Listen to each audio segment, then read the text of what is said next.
Property ગુરુમાં આપનું સ્વાગત છે અને આપણે આજે ખાસ વાત કરવાના છે અમદાવાદની. ગુજરાતનું પહેલું પાટનગર આપણે કહીએ તો અમદાવાદ હતું અને ત્યારબાદ ગાંધીનગર થયું છે.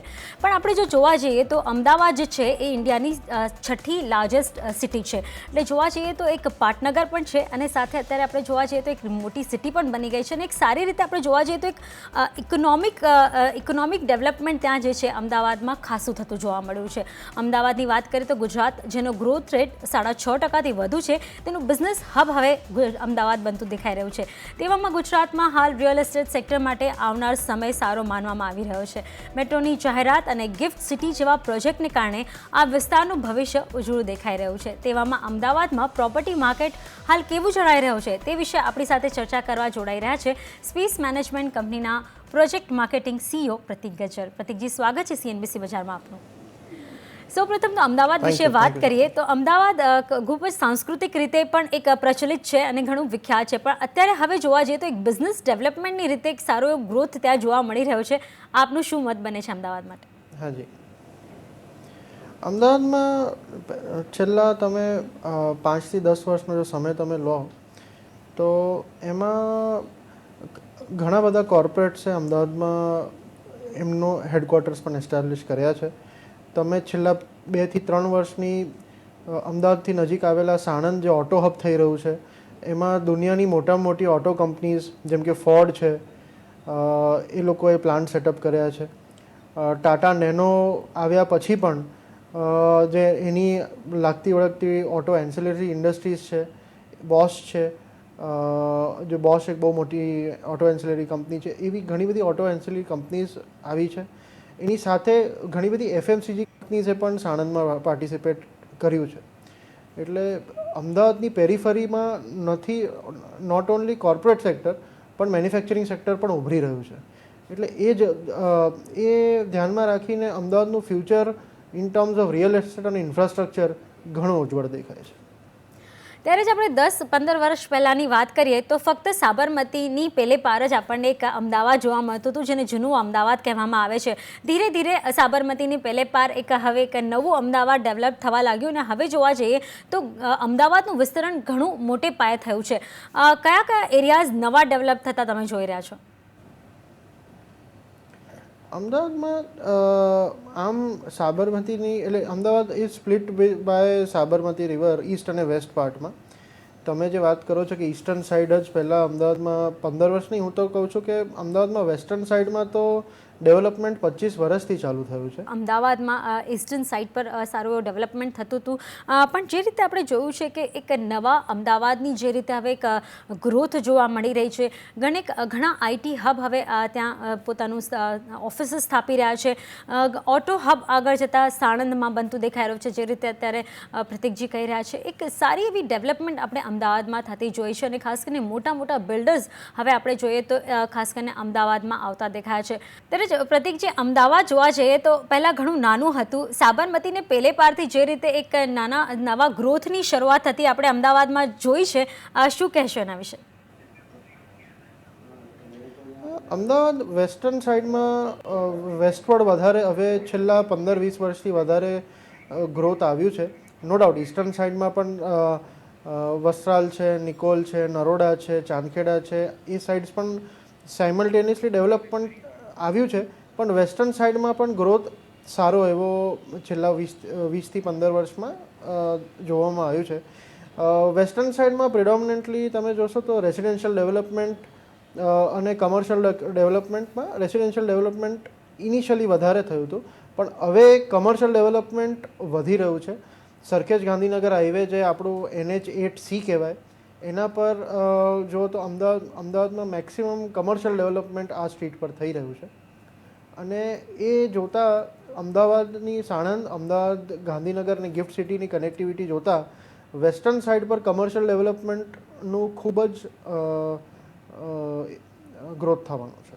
ઓકે, એટલે રેસિડેન્શિયલની સાથે સાથે એક કમર્શિયલ હબ પણ હવે અમદાવાદ બનતું જઈ રહ્યું છે. ત્યારે જ હવે આપણે આપણા સાથે જોડાઈ રહ્યા છે કોલર્સ અને રોકાણકારો જે પ્રોપર્ટીમાં રોકાણ કરે છે. હવે આપણી સાથે ખાસ કરીને જોડાશે, જેમની સાથે આપણે વાત કરીશું. વિરેન્દ્ર પંચાલ મુંબઈથી જોડાઈ રહ્યા છે. વિરેન્દ્ર, પૂછો આપનો સવાલ. હેલો. હા વિરેન્દ્ર, પૂછો આપનો સવાલ. હા મેડમ, મારે એક પૂછવું હતું. હું મુંબઈથી બોલું છું, વિરેન્દ્ર પંચાલ. હાજી. મારે એક પૂછવું હતું કે સમજો આપણે કંઈ પણ રોકાણ કરીએ કે સમજો કોઈ ફ્લેટ લઈએ મુંબઈની વાત કરું છું. ફ્લેટ હોય કે કોમર્શિયલ કે દુકાનની જગ્યા કે કારખાનાની જગ્યા, કોઈ પણ આપણે જગ્યા લઈએ તો આપણને એ પ્રોપર્ટી જે લીગલી છે આપણને કેવી ના ખબર પડે કે સમજો નેશનલાઇઝ બેંક લોન આપતી હોય તો એને લીગલી કહેવાય કે બીજું બધા કયા ડોક્યુમેન્ટ્સ હોય એના? ઓકે, ત્યારે જ આનો આપણે જવાબ પ્રતિકજીથી લઈએ. જે રીતે આપણા કોલર આખા દેશમાં ગુજરાતીઓ સમાયેલા છે અને ત્યાંથી ખૂણે ખૂણેથી આપણને કોલ કરે છે. ખાસ કરીને મુંબઈથી આ કોલ આવ્યો છે પ્રતિકજી, કે ખાસ કરીને આવી પ્રોપર્ટી ખરીદતી વખતે લીગલી શું ધ્યાન રાખવું જોઈએ? જેમ વિરેન્દ્રભાઈએ કીધું કે જો નેશનલાઇઝ બેંક જો એક પ્રોપર્ટી પર લોન આપતી હોય તો એ લીગલી ક્લિયર ગણાવવું જોઈએ. નો ડાઉટ નેશનલાઇઝ બેંક્સની સ્ક્રુટિની ઘણી કન્ઝર્વેટિવ હોય છે. એ લોકો એકદમ સ્ટ્રિક્ટ પેરામીટર્સમાં પ્રોપર્ટી વેરીફાઈ કરી એમના ઇન્ટરનલ લીગલ વેરીફાઈ કરીને પછી જ આગળ તમારું લોન કે સેન્કશન કરતા હોય છે પર્ટિક્યુલર પ્રોપર્ટી માટે. પણ એની સાથે આપણે એ પણ જોવું પડે કે સપોઝ તમે નવી પ્રોપર્ટી લઈ રહ્યા છો તો ડેવલપરની જે કોમન ફાઇલ, જે ડોક્યુમેન્ટ ફાઇલ હોય એમાં આપણે પણ એક વિશેષ વસ્તુનું ધ્યાન રાખવું પડે કે ઇન ટર્મ્સ ઓફ ડોક્યુમેન્ટેશન આપણે પણ આપણા કોઈ લીગલ કાઉન્સિલ કે જે પ્રોપર્ટીના સ્પેસિફિક લોયર્સ હોય છે જે પ્રોપર્ટીમાં જ એમનો અભિપ્રાય આપતા હોય છે, એમની પાસે પણ એકવાર એક પર્સનલ પ્રાઇવેટ તમારે એ ચકાસણી કરાવી લેવી જોઈએ. નો ડાઉટ નેશનલાઇઝ બેંકની ચકાસણી એટલી જ સ્ટ્રિક્ટ હોય છે, પણ એક લીગલ ઓપિનિયન ડેફિનેટલી લઈ લેવું જોઈએ. અને તમે જો રિસેલમાં કોઈ ડોક્યુમેન્ટ લેતા હો, પ્રોપર્ટી લેતા હો, તો તમારે એ પર્ટિક્યુલર પ્રોપર્ટી ઓનર પાસેથી original sale deed, original receipts, original share certificates, original allotment letter, revenue રેકોર્ડની કોપી એમની પાસે એમની ફાઇલમાં એકવાર તમારે તપાસ કરાવી લેવી પડે. એમાં તમને એ પણ ખ્યાલ આવી જશે કે એ પ્રોપર્ટી પર કોઈ જૂની લોન લીધેલી છે કે નહીં. જો એમની પાસે ઓરિજિનલ ડોક્યુમેન્ટ્સ ના હોય, તો ઓરિજિનલ ડોક્યુમેન્ટ્સ બેંકમાં સબમિટ થયેલા હશે તો તમને એ પણ ખ્યાલ આવી જશે. તો એના પર તમે પછી એ પણ આગળ તમે કોઈ સોલિસિટર કે વકીલને એ ડોક્યુમેન્ટની કોપીઓ આપીને ચકાસણી કરી અને એક ઇન્ફોર્મ ડિસિઝન લઈ શકો. ઓકે, ત્યારે જ તમને આ એક જવાબ મળતો દેખાઈ રહ્યો છે વિરેન્દ્ર, ખાસ કરીને કે લીગલી તમે અગર મુંબઈમાં લો, અમદાવાદમાં લો કે દુનિયાના કોઈ પણ છેડે અગર તમે કોઈ ખાસ પ્રોપર્ટી લઈ રહ્યા છો તો કાનૂની દસ્તાવેજ એટલે આ જે લીગલ ડોક્યુમેન્ટ્સ છે એ ખાસ ચકાસવા ખૂબ જ જરૂરી છે. અને એના પગલે તમે ખાસ કરીને પ્રતિકજી એક લિસ્ટ કહી એ લિસ્ટ બનાવી શકો છો અને એ પ્રમાણે આગળ તમે કોઈ પણ પ્રોપર્ટી લેવા માટેની પહેલ કરી શકો છો. હવે આપણી સાથે બીજા કોલર જોડાઈ ગયા છે અમદાવાદથી પ્રકાશ શાહ. પ્રકાશજી, પૂછો આપનો સવાલ. મેં 5 વર્ષ પહેલા સેટેલાઇટ વિસ્તારમાં એક ફ્લેટ ખરીદ્યો હતો. હવે મારે ત્યાંથી નીકળીને રિંગ રોડની આજુબાજુમાં, બોપલની આજુબાજુમાં એક ફ્લેટ લેવો છે, પણ મારે અત્યારે જે ભાવે લીધો હતો એના કરતાં પણ ઓછું રિટર્ન મળી રહ્યું છે. તો પછી મારે આ પ્રોપર્ટીનું શું કરવું જોઈએ? ઓકે, અત્યારે જોવા જઈએ અત્યારે જ એક ખાસ કરીને અમદાવાદનો સેટેલાઇટ એરિયા એક ખાસ ફેમસ એરિયા હતો અને હવે ત્યાંથી ફોકસ હટીને બોપલ તરફ જઈ રહ્યો છે. શું કહેશો? આઈ એમ સરપ્રાઇઝ કે જે આમને જે વાત કરી કે એમને જે 5 વર્ષ પહેલાં ઇન્વેસ્ટમેન્ટ કરેલી પ્રોપર્ટીમાં આજે રિટર્ન એ ઇન્વેસ્ટમેન્ટ કરતાં ઓછું મળે છે. મને થોડું અશક્ય લાગે છે, પણ કોઈ પર્ટિક્યુલર રીઝન હશે, કાં તો પ્રોપર્ટી ટુ પ્રોપર્ટી પ્રાઇસ પણ વેરી કરતી હશે. કોઈ પર્ટિક્યુલર રીઝનથી એવું હશે તો એવું આપણે સમજી શકીએ કે ફ્યુચરમાં જતાં પણ એ પ્રોપર્ટીનું અપ્રિસિએશન એટલું નહીં મળે. તો એમનું જે ડિસિઝન છે કે એક્ઝિસ્ટિંગ પ્રોપર્ટી વેચી અને કોઈ એવા વિસ્તાર અપકમિંગ વિસ્તારમાં જવું, જેમ કે સાઉથ બોપલ છે, જે એક એકદમ અમદાવાદનો હવે અપકમિંગ વિસ્તાર ગણાય છે, તો એ ડિસિઝન એમનું સારું ડિસિઝન રહેશે. સપોઝ એ અત્યારે એક્ઝિસ્ટિંગ પ્રોપર્ટી લિક્વિડેટ કરી અને ફ્રેશ ઇન્વેસ્ટમેન્ટ જો ત્યાં કરે તો. પણ એમનું માનવું છે કે કદાચ આ રિટર્ન નથી મળી રહ્યું, તો શું એમને થોડો સમય રાહ જોવાની એક સલાહ આપવામાં આવે છે કે પછી હવે જે અત્યારે જે રેટ્સ છે એ પ્રોપર રેટ્સ છે? મારું અત્યારે જે પર્ટિક્યુલર પ્રોપર્ટીની ડિટેલ અનફોર્ચ્યુનેટલી મારી પાસે નથી અને એમને મારી જોડે શેર કરી નથી, પણ આઈ એમ સરપ્રાઇઝ કે 5 વર્ષ પહેલાં ઇન્વેસ્ટમેન્ટ કરેલી પ્રોપર્ટીમાં આજે એ રેટ પણ નથી જો આવતો, તો દેટ મીન્સ કે આગળ જતાં પણ પ્રોપર્ટીમાં કંઈક એવી વસ્તુ કે ખામી હશે કે જેના લીધે અપ્રિસિએશન નથી મળી રહ્યું. તો એ આગળ જતાં પણ એ કારણથી અપ્રિસિએશન કદાચ ના મળે તો એ રિસ્ક મિટિગેટ કરવા માટે અત્યારે એક્ઝિટ લઈ અને કોઈ નવા વિસ્તારમાં ઇન્વેસ્ટમેન્ટ કરવું વધારે અનિવાર્ય છે. ઓકે, એટલે તમને જે રીતના સલાહ મળતી દેખાઈ રહી છે પ્રકાશજી કે અત્યારે હવે તમને જો લેવું જ હોય બોપલમાં તો એક સારો એરિયા છે, નવો ડેવલપિંગ એરિયા છે અને ત્યાં તમે રોકાણ કરી શકો છો. બોપલ વિસ્તાર વિશે તમે થોડા ટૂંકમાં જણાવશો પ્રતિકજી કે કઈ રીતનું એક ડેવલપમેન્ટ ત્યાં થતું જોવા મળી રહ્યું છે? મારું પર્ટિક્યુલર એમ્ફેસિસ સાઉથ બોપલ પર છે. સાઉથ બોપલ એક બોપલનો એક સબસેટ છે જે અમદાવાદનો 200 ફૂટનો રિંગ રોડ પર છેલ્લા 4 થી 5 વર્ષમાં ડેવલપ થયું છે. અમદાવાદમાં પ્રહલાદનગર જે સાઉથ વેસ્ટ સાઈડનું જે અત્યારે સારામાં સારું રેસિડેન્શિયલ ઝોન છે, સાઉથ બોપલ એવું કહી શકું કે is the next Prahlad Nagar. Okay, ત્યારે જ હવે બીજા કોલર આપણી એમાં સાથે સાઉથ બોપલની પેરીફરી પર પણ હવે નવો zone RAH that is residential affordable housing zone declare થયું છે. એ ઝોનમાં પણ તમને અફોર્ડેબલ હાઉસિંગ 2.5 બેડરૂમ્સનું ખાસા પ્રમાણમાં ડેવલપમેન્ટ થશે. એટલે એમાં પણ એક લોંગ ટર્મ પર્સપેક્ટિવથી ઇન્વેસ્ટમેન્ટ કરવું ઘણું ફાયદામંદ રહેશે. ઓકે, તો આ ખાસ સલાહ બનતી દેખાઈ રહી છે બોપલ એરિયા માટે. ત્યારે અમદાવાદથી હિતેશ રાયચુરા આપણી સાથે જોડાઈ રહ્યા છે. હિતેશ, પૂછો આપનો સવાલ. મારી પાસે એક ફ્લેટ છે રેલવે સ્ટેશન, મણિનગર રેલવે સ્ટેશનની નજીક. 70 લાખનો ફ્લેટ લીધો હતો અને હાલ એની ઓફર આવે છે 80 લાખની. તો મારે શું કરવું જોઈએ? કારણ કે મારે વિચાર છે કે બોપલ અને રિંગ રોડ વિસ્તારમાં જે અત્યારે વિકસી રહ્યો છે એ વિસ્તાર, તો ત્યાં પ્રોપર્ટી લેવી જોઈએ કે પછી આ ફ્લેટ સાથે અત્યારે સંતુષ્ટ રહું? ઓકે, પ્રતિકજી શું લાગી રહ્યું છે? કારણ કે મણિનગર એક અમદાવાદનું જૂનું એરિયા છે અને ઘણો ફેમસ એરિયા છે, પણ હવે જે રીતે બોપલ એક સારો એટ્રેક્ટિવ પ્લેસ થઈ રહ્યો છે, એરિયા થઈ રહ્યો છે, શું આકર્ષણ ત્યાં વધી રહ્યું છે એટલે ત્યાં લેવું જોઈએ કે કઈ રીતની પ્રોપર્ટી આગળ વધારવી જોઈએ? અગેન કેવું રિયલ એસ્ટેટમાં એવું કહેવાય છે કે કોઈ પણ માર્કેટ જ્યારે સેચ્યુરેટ થાય છે ત્યારે એમાં એક્ઝિટ લઈ લેવું જોઈએ. અમદાવાદમાં જેમ મણિનગરનો વિસ્તાર ખૂબ જ ડેવલપ્ડ અને ખાસો ફેમસ વિસ્તાર છે, ત્યાં ઘણા બધા નવા ડેવલપમેન્ટ પણ થયેલા છે. આ કાંકરિયા જે અમદાવાદનું બહુ જ ફેમસ એક ડેસ્ટિનેશન છે ઈસ્ટર્ન સાઇડ માટે, એ આખો છેલ્લા ઘણા વર્ષોથી રિનોવેટ થયું છે અને ખાસો પોપ્યુલર રહ્યું છે. એના પશ્ચાત મણિનગરમાં લેન્ડ સ્કેર્સિટી બહુ છે, નવી જમીનો નથી કારણ કે વર્ષોથી ડેવલપ થતું આવ્યું છે. એટલે એમાં એક સેચ્યુરેશન પોઈન્ટ છે. એટલે નવું ડેવલપમેન્ટ જેટલું વેસ્ટર્ન સાઇડમાં પોસિબલ છે એટલું મણિનગરમાં પોસિબલ નથી.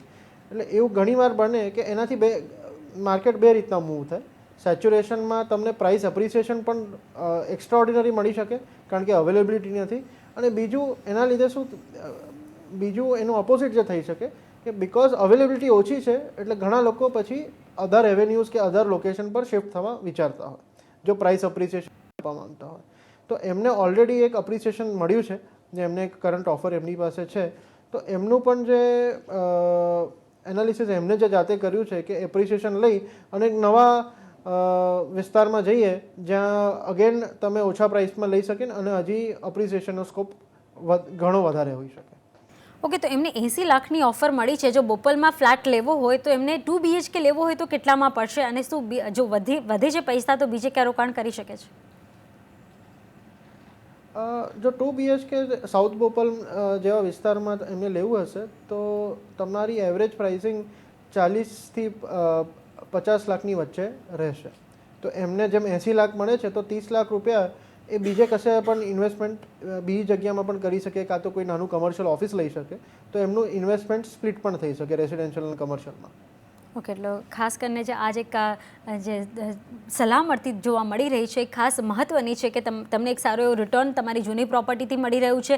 સામે તમે જ્યાં શિફ્ટ થવા માંગો છો ત્યાં તમને 40 થી 50 લાખમાં 2 BHK આરામથી મળી જશે. અને તમને અગર એ એરિયા સફિશિયન્ટ હોય અને તમારી પાસે પૈસા બચતા હોય તો તમે કમર્શિયલ પ્રોપર્ટીમાં પણ રાખીને પાછું વળતર મેળવી શકો છો, અને તમને સાથે દર મહિનેની રેન્ટલ પણ ત્યાં ચાલુ થઈ જશે અને તમને એક સારો ખર્ચ પણ એમાંથી બાકાત થઈ જશે. એટલે એક સારી એવી એક તમારા રોકાણને સ્પ્લિટ કરીને એક સારું વળતર પણ ત્યાં મેળવી શકો છો. તો આગળ આપણી સાથે અમદાવાદથી બ્રિજેશ ચૌહાણ જોડાઈ રહ્યા છે. બ્રિજેશ, પૂછો આપનો સવાલ. જી મારી પાસે મારે એક 34.5 લાખની 3 BHKની પ્રોપર્ટી ખરીદવી છે. તો આ ઘર ખરીદવામાં મકાનના ભાવ સાથે બીજા કયા ખર્ચ સંકળાયેલા હશે અને મારે પડતર કિંમત કેટલી આવશે? ઓકે પ્રતીક. આમાં એમને જે વેલ્યુએશન આપ્યું છે, મને જે લાગે છે એમને એક બેઝિક વેલ્યુએશન આપ્યું છે કે ડેવલપર જે બેઝિક પ્રાઇસ કોટ કરે છે આની ઉપર generally developer to developer vary કરતું હોય છે. લગભગ 10 to 15% જે વેલ્યુ ગણાય છે એમને એ લગભગ એક્સ્ટ્રા ચાર્જિસ જેમ ઇલેક્ટ્રિસિટી કંપનીના છે, લોકલ ઓથોરિટીઝના છે, મેન્ટેનન્સ ડિપોઝિટ છે, સોસાયટીના બીજા ચાર્જિસ છે, એ લગભગ 10 થી 15% એડિશનલ કમ્પોનન્ટ થતું હોય છે. અને એના પશ્ચાત લગભગ સ્ટેમ્પ ડ્યુટી અને સર્વિસ ટેક્સ એ પણ રફલી 9 થી 10% વચ્ચે એડિશનલ ભોગવવા પડતો હોય છે. તો તમે ગણી શકો કે કોઈ પણ તમે જો બેઝિક પ્રાઇસ ગણો એની ઉપર 20 થી 25% એડિશનલ એક્સપેન્સીસ જનરલી તમારે ભોગવવાનું આવે એઝ અ પરચેસર. ઓકે, એટલે આ એક તમને બ્રેકઅપ મળી રહ્યું છે કે તમે કઈ રીતે પ્રોપર્ટી પરચેસ કરી શકો છો, તમને પ્રોપર્ટી કેટલામાં પડશે, સ્ટેમ્પ ડ્યુટી કેટલું આપવું પડશે, તો આ એક બ્રેકઅપ મળી રહ્યું છે તમારે જે અમાઉન્ટ તમે કીધી છે. ત્યારે જ હવે અમદાવાદથી રાજેન્દ્ર પટેલ આપણી સાથે જોડાઈ ગયા છે. રાજેન્દ્રજી, પૂછો આપનો સવાલ. જી, એટલે મારે અત્યારે 40 લાખ રૂપિયાનું રોકાણ કરવું છે, તો અમદાવાદમાં રોકાણ કરવાનો સમય બરાબર છે કે થોડી રાહ જોવું, ભાવ ઘટી શકે છે? પ્રતીકજી, શું લાગે છે કે જે રીતે ભાવ અત્યારે વધી ગયા છે, જે રીતે ત્યાંના લોકોનું માનવું છે, આપનું શું માનવું છે? પ્રાઇઝીસ કેટલા વધ્યા છે અને આવનાર દિવસોમાં ક્યાંક ઘટાડો આવવાની સંભાવના છે ખરી?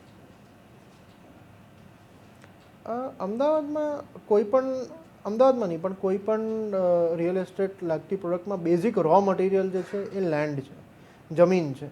જમીનના પ્રાઇસ પર જ બાકી બધી જ પ્રાઇઝિંગ વેરી કરતી હોય છે. હવે અમદાવાદમાં છેલ્લા 2 થી 3 વર્ષમાં land prices depending on location to location 25 થી 100% વચ્ચે વધ્યા છે. એ જોતાં તમારું બેઝિક રો મટીરિયલનું પ્રાઇસ જ એટલું વધતું હોય તો સામે કોરસ્પોન્ડિંગ ફિનિશ્ડ ગુડનું પ્રાઇસ વધવાનું જ છે. એ આવતા સમયમાં લેન્ડ પ્રાઇસીસ સોફ્ટન થવાના કોઈ ચાન્સીસ નથી, દેખાતા નથી હમણાં. એમાં કોઈ ડ્રાસ્ટિક ચેન્જ લેન્ડ પ્રાઇસિંગમાં ના આવવાથી, બેઝિક રો મટીરિયલના પ્રાઇસમાં ચેન્જ ના આવવાથી ફિનિશ ગુડના પ્રાઇઝીસ એક બેઝલાઇન પકડી લેશે અને એનાથી નીચે ઘટવાના ચાન્સીસ નથી લાગતા. એમને જે બજેટ આપ્યું છે કે એમને જે અરાઉન્ડ 40 લાખ ઇન્વેસ્ટમેન્ટ કરવું છે, તો જેમ મેં તમને આગળ પણ એક સલાહ આપી કે જે નવા ડેવલપિંગ વિસ્તારમાં જેમ 2 BHK અપાર્ટમેન્ટ તમને 40 થી 50 લાખમાં મળી શકે, કાં તો કમર્શિયલ પ્રોપર્ટી પણ એ રેન્જમાં ત્યાં મળી શકે, તો એવા અપકમિંગ એરિયામાં એમને ઇન્વેસ્ટ કરવું જોઈએ. ઓકે, ત્યારે જ રેસિડેન્શિયલના હિસાબે આપણે જોઈ રહ્યા છીએ કે આ બધા વિસ્તારો ઘણા ડેવલપ થઈ રહ્યા છે, પણ જો કમર્શિયલના હિસાબે જોવા જઈએ તો અમદાવાદમાં કયા એરિયા છે જે કમર્શિયલી વધારે એક હબ બનતા જઈ રહ્યા છે અને ત્યાં હવે માંગ વધતી જઈ રહી છે? SG હાઈવે અને ઓફ SG હાઈવે જે સરખેજ ગાંધીનગર હાઈવે છે એ જે વિસ્તાર છે એ અમદાવાદનો નવો બિઝનેસ ડિસ્ટ્રિક્ટ તરીકે ઉભરી રહ્યો છે. ત્યાં સારામાં સારી કમર્શિયલ બિલ્ડિંગ, સારામાં સારા હોટેલ્સ, સારામાં સારા ક્લબ્સ એ પર્ટિક્યુલર રોડ પર જ છે. અને અમદાવાદમાં ઓફિસ લેવા માટે ફર્સ્ટ પ્રાયોરિટી એ પર્ટિક્યુલર રોડ આવે છે. નવા ડેવલપ થતા વિસ્તારોમાં ઈસ્ટર્ન સાઈડમાં જેમ કે ચાંદખેડા છે, કાં તો વેસ્ટર્ન સાઉથ વેસ્ટર્ન સાઈડમાં સાઉથ બોપલ છે, ત્યાં પણ કમર્શિયલ ડેવલપમેન્ટ આવી રહ્યું છે, પણ લિમિટેડ સ્કોપ છે કમર્શિયલ ડેવલપમેન્ટનો. પણ છતાંય એ એરિયાઝમાં પણ કમર્શિયલમાં બિકોઝ ઓફ પ્રાઇસ પાર્ટિસિપેટ કરી શકાય. ઓકે, ત્યારે જ હવે આપણે આગળ વધીએ ને આપણી સાથે અમદાવાદથી વૈશાલી શાહ જોડાઈ રહ્યા છે. વૈશાલી, પૂછો આપનો સવાલ. મારું નામ વૈશાલી શાહ છે, હું અમદાવાદથી વાત કરું છું. અત્યારે સાંભળ્યું છે એ પ્રમાણે અમદાવાદમાં રિયાલિટી ક્ષેત્રે ડ્રાસ્ટિક ચેન્જ આવી રહ્યો છે, સારો ગ્રોથ થઈ રહ્યો છે.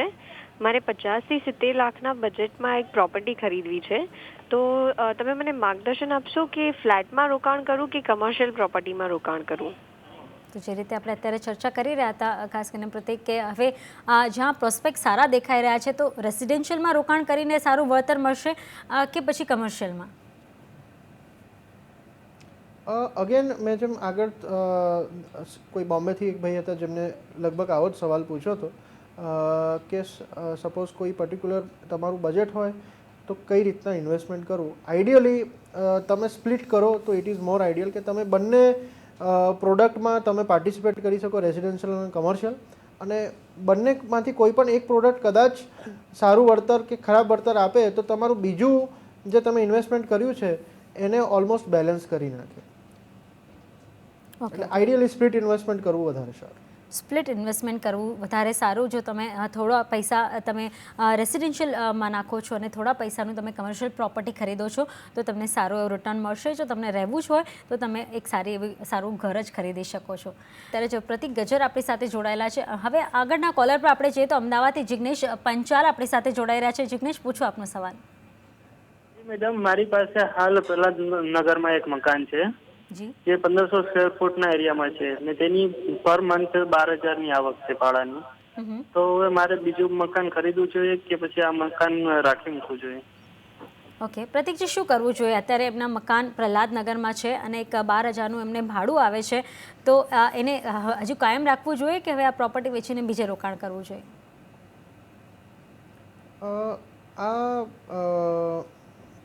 હું અઝ્યુમ કરું છું કે જે એમનું મકાન છે એની કરંટ વેલ્યુએશન, માર્કેટ વેલ્યુએશન લગભગ 60-65 લાખની હશે. 60-65 લાખની વેલ્યુએશનની સામે 12,000 ભાડું બહુ જ નેગ્લિજેબલ છે. હાર્ડલી કંઈ રિટર્ન એમને મળી રહ્યું છે. એટલે આઈ થિંક એમને આ એક્ઝિટ કરી અને કોઈ એવી જગ્યાએ લેવું જોઈએ કે જ્યાં એમને કદાચ થોડાક પૈસા થોડાક વધારે જોડીને એકના બદલે 2 અપાર્ટમેન્ટ લઈ શકે. એનું રેન્ટ પણ એમને લગભગ 10-12 હજાર જ મળશે પર અપાર્ટમેન્ટ. તો એ તમે સમજો કે 65 લાખમાં એમને 12,000 મળે છે, પણ કદાચ 5-10 લાખ રૂપિયા જોડી અને 2 મકાન લેશે તો એમને 20,000 ભાડું મળશે કે 25,000 ભાડું મળશે એ ઇન્વેસ્ટમેન્ટનું. તો એ વધારે આઈડિયલ છે. ત્યારે જ હવે આપણી પાસે એક ઈમેલ આવ્યું છે મુંબઈથી હસમુખ કોઠારીનું. એમનો સવાલ છે કે મારી પાસે બોરીવલીમાં એક પ્રોપર્ટી છે. આ પ્રોપર્ટી રીડેવલપમેન્ટમાં જઈ રહી છે, જેની સામે મને 2 નાના ફ્લેટ મળશે. શું આમ થવાથી કેપિટલ ગેઇન્સની સમસ્યા નડી શકે? કારણ કે જે રીતે આપણે અમદાવાદની એક ફિઝિકલ જે જોઈ રહ્યા છે કે ઘણી જગ્યાઓ છે ત્યાં, પણ મુંબઈ જેવા સિટીમાં જ્યાં એક જગ્યાનો અભાવ છે એવામાં રીડેવલપમેન્ટ જ એક અત્યારે ઓપ્શન દેખાઈ રહ્યો છે. એવામાં આ એમનો જે સવાલ છે એનો ઉકેલ શું હોઈ શકે? ટેકનિકલી તમને કેપિટલ ગેઇન્સમાં એક જ પ્રોપર્ટીનું કેપિટલ ગેઇન્સ બાદ મળે. બીજી પ્રોપર્ટી જે એમને મળશે એમાં એમને કેપિટલ ગેઇન્સ એ જે ઇન્કમ સ્લેબમાં આવતા હોય એ પ્રમાણે એમને આઈ થિંક 20% થી 30% વચ્ચે એમને ટેક્સ લાયબિલિટી આવશે. પણ જો એ જે 2 અપાર્ટમેન્ટ જે એમને મળે છે એ એક જ ફ્લોર પર, એક જ બ્લોકમાં, એક જ ફ્લોર પર કાં તો ઉપર નીચે મળતા હોય અને એ બંને અપાર્ટમેન્ટો સિંગલ દસ્તાવેજ જો કરાવે તો કદાચ એમને કેપિટલ ગેઇન્સ એ બંને અપાર્ટમેન્ટ પર એ બચાવી શકશે. છતાં એમને એક પ્રોપર સીએની સલાહ લેવી જોઈએ. બરાબર, પ્રોપર સીએની સલાહ લઈને જ આગળ વધવું જોઈએ. બરાબર. ત્યારે પ્રતિકજી, આપનો ખૂબ ખૂબ આભાર આપનો સમય ફાળવી અમારી સાથે ચર્ચામાં જોડાવા માટે. ત્યારે જ પ્રોપર્ટી ગુરુમાં પ્રોપર્ટી સંબંધિત માહિતી માટે તમે અમને ફક્ત પ્રોપર્ટી ગુરુ લખી 5118 પર મેસેજ કરો અથવા અમારા ઈમેલ એડ્રેસ propertyguru@network18online.com પર તમારો પ્રશ્ન સાથે તમારું નામ લખી જવાબ મેળવી શકો છો અમારા ખાસ કાર્યક્રમ પ્રોપર્ટી ગુરુમાં. ત્યારે હાલ પૂરતું આટલું જ. વધુ સમાચારો માટે જોતા રહેજો CNBC બજાર. નમસ્કાર.